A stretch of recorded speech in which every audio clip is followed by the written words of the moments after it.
আমাদের বাংলাদেশে অনেক আলেম সমাজ অনলাইনে অফলাইনে টেলিভিশনের এবং বাইরে ওয়াজের ময়দানে অনেক আলেমরা বলে জন্মদিন পালন করা বেদাত, এটা খ্রিস্টানদের কালচার, নাজায়েজ বলে কিনা।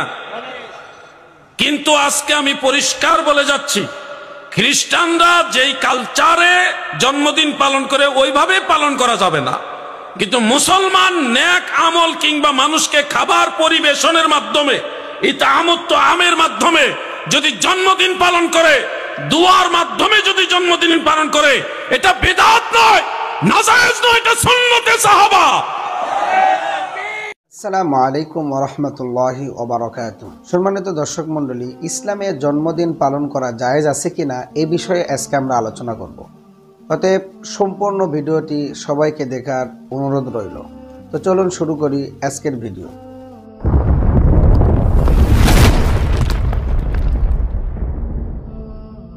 মাহফিলে গলা ফাটাইলে বা চিল্লাচিল্লি করলেই শরীয়তে কোনো অবৈধ জিনিস বৈধ হয়ে যায় না। ইসলামে জন্মদিন পালন করা বৈধ না অবৈধ এ বিষয়ে কথা বলার আগে আপনাদেরকে আমি একটা বিষয় পরিষ্কার করে দিই। আমাদের সমাজে জন্মদিন নামে যে দিবসটি প্রসিদ্ধ হয়ে আসছে, আসলে কি আমরা জন্মদিন পালন করি না জন্ম তারিখ পালন করি, সেটা আগে আমাদেরকে বুঝতে হবে। দেখেন, আমরা আমাদের সমাজে অনেকেই 1 বছর পূর্ণ হওয়ার পরে আমরা একটা অনুষ্ঠান করি, জন্মদিন হিসেবে অনেকে অনুষ্ঠান করে থাকে। আসলে কি আদৌ সেটা জন্মদিন না জন্ম তারিখ? আপনি যদি একটু যাচাই করেন এবং গবেষণা করেন তাহলে দেখবেন আমাদের সমাজে মানুষেরা যেটা পালন করে সেটা মূলত জন্ম তারিখ পালন করে, জন্মদিন না। কারণ ইংরেজি সন হিসেবে জন্মদিন তারিখ প্রতি বছর একই দিনে হয় না। আমি যে বছরের যেই দিনে জন্মগ্রহণ করছি, পরের বছর একই তারিখ সেই দিন হবে না, অন্য দিন হবে। কিন্তু মানুষ পরের বছর জন্মদিন হিসেবে যেটা পালন করে সেটা কিন্তু জন্মদিন থাকে না, সেটা জন্ম তারিখ হয়ে যায়। কারণ মানুষ জন্ম তারিখ পালন করে, জন্মদিন কেউ পালন করে না। কারণ যে সোমবার দিন জন্মগ্রহণ করছে, পরের বছরে তার জন্ম তারিখ সোমবার হয় না, তো তাহলে সে জন্মদিন কিভাবে পালন করলো? সে তো জন্ম তারিখ পালন করলো। তো মূলত আমাদের সমাজে জন্মদিন পালিত হিসাবে যেটা প্রথা প্রচলন আছে, মূলত এটা জন্মদিন না, মানুষ জন্ম তারিখ পালন করে। আর ইসলামের শরিয়াতে আল্লাহ নবী মুহাম্মদুর রাসূলুল্লাহ সাল্লাল্লাহু আলাইহি ওয়াসাল্লাম নিজের জিন্দেগিতে কোনোদিনও জন্ম তারিখ পালন করেন নাই, তিনি জন্মদিন পালন করছেন। হাদিসে উল্লেখ আছে আল্লাহ নবী মুহাম্মদুর রাসূলুল্লাহ সাল্লাল্লাহু আলাইহি ওয়াসাল্লাম প্রতি সোমবার দিন রোজা রাখতেন।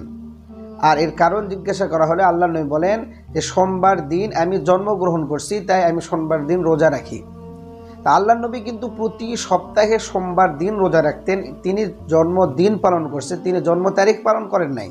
তিনি বছরে কোনো একটা নির্দিষ্ট দিনে কোনো এবাদত বন্দিগি নিজের জন্ম হিসাবে কোনো এবাদত বন্দিগি করেন নাই বা রোজা রাখেন নাই, তিনি প্রতি সপ্তাহে সোমবার দিন রোজা রাখছেন।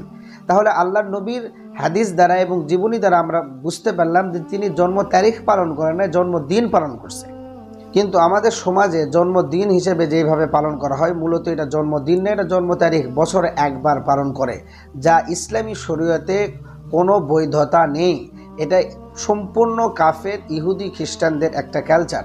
কিন্তু বক্তা সাহেব যেভাবে গলা ফাটিয়ে বললেন যে জন্মদিন খ্রিস্টানরা যেভাবে পালন করে সেভাবে পালন করলে বৈধ হবে না, তবে কেউ যদি খানা খিলে বা কোনো এবাদত বন্দিগির মাধ্যমে জন্মদিন পালন করে তাহলে সেটা নাকি সুন্নতে সাহাবা এবং সেটা নাকি বৈধ জায়েজ।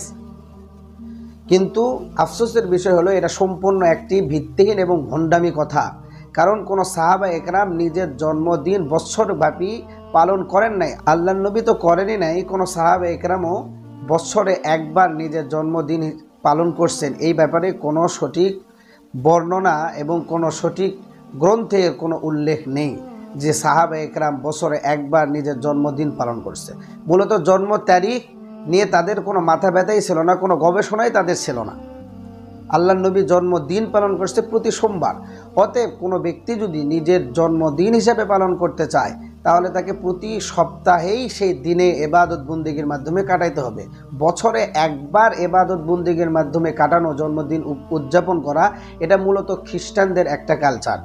আর আমাদের সমাজে যেটা জন্মদিন হিসেবে পালন করা হয়, মূলত এটা জন্মদিন হিসেবে পালন করেন, এটা জন্ম তারিখ হিসেবে পালন করে, যা সম্পূর্ণ ইসলামের বিপরীত একটি কাজ। এটা কখনো শরীয়তে বৈধতা দেয় না। আর সমস্ত উলামায়ে কেরামের একটি গ্রহণযোগ্য মত হচ্ছে, আমাদের সমাজে প্রচলিত যে জন্মদিন পালন করা হয় এটা সম্পূর্ণ নাজায়েজ এবং হারাম। অতএব বক্তা সাহেব যে বললেন যে সাহাবায়ে কেরাম খানা পিনার মাধ্যমে এবং মানুষদের দান সদকার মাধ্যমে তারা জন্মদিন পালন করছে, এটা এক সুন্নত সাহাবা, এটা সাহাবাদের নামে একটা মিথ্যা জালিয়াতি ছাড়া এবং মিথ্যা অপবাদ ছাড়া আর কিছুই নয়। আল্লাহ রব্বুল আলামিন আমাদের সবাইকে এ সমস্ত মিথ্যা কথা থেকে হেফাজত করুক, আর এ সমস্ত খ্রিস্টান এবং কাফেরদের কালচার থেকে আমাদের সবাইকে হেফাজত করুক। আসসালামু আলাইকুম ওয়া রাহমাতুল্লাহি ওয়া বারাকাতুহু।